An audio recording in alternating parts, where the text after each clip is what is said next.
뉴스룸을 시작합니다. 오늘 뉴스룸이 가장 먼저 던질 화두는 가족입니다. 혼인과 혈연을 고집하는 이른바 정상가족의 신화는 이미 깨지고 있습니다. 하지만 우리의 제도는 현실을 담아내기엔 너무 낡았고 새로운 흐름을 따라잡기엔 변화의 속도가 더뎠습니다. 그런데 정부가 오늘 대대적인 전환을 예고했습니다. 결혼을 안 했어도 함께 살면 가족으로 인정하고 자녀는 아버지의 성을 따른다는 원칙도 허물 계획입니다. 실제 적용하기까지는 시간이 걸리겠지만 가족제도의 탈바꿈이 이제 막 시작된 겁니다. 먼저 정용환 기자입니다. 지난달 18일 한 신혼부부가 자녀는 아버지의 성을 따른다고 한 민법 781조에 대해 헌법 소원을 신청했습니다.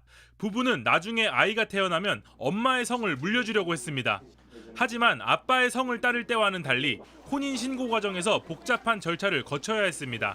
부부는 헌법의 양성평등 가치에 위배된다고 주장했습니다. 또 출생신고가 아니라 혼인신고를 하는 시점에서 미리 자녀의 성을 결정하는 것도 문제라고 봤습니다. 아빠 성을 따를 때는 굳이 요구하지 않는 협의서가 이제 엄마 성을 따라야 할 때는 제출을 해야 된다는 게 우리 사회가 당연하게 엄마 성을 따르는 걸 조금 이질적인 약간 그런 존재로 보는 게 조금 차별적이라는 거죠. 여성가족부는 앞으로 5년 안에 이런 차별을 없애기로 했습니다. 자녀 출생 신고 시에 부모가 협의하여 부 또는 모의 성을 따를 수 있도록 하는 방안과 이 계획이 완전히 시행되는 5년 뒤엔 아버지 성을 우선하는 생각이 더 이상 당연하지 않게 됩니다. 괜찮은 것 같은데요. 꼭 남자 성 따를 필요는 없다고 생각해요. 꼭 아버지 성을 선택하지 못하고 어머니 성을 선택해야 되는 경우들도 있고.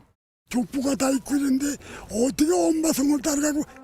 아직 세대 간 의견 차이는 있지만 여가부의 이번 발표는 시대상의 변화를 반영하고 있습니다. 그 일방의 성만을 주는 것을 당연하게 여겨왔던 부분인 이제 좀 반성할 시대가 된 거라고 생각하고 좀 늦은 감도 있죠.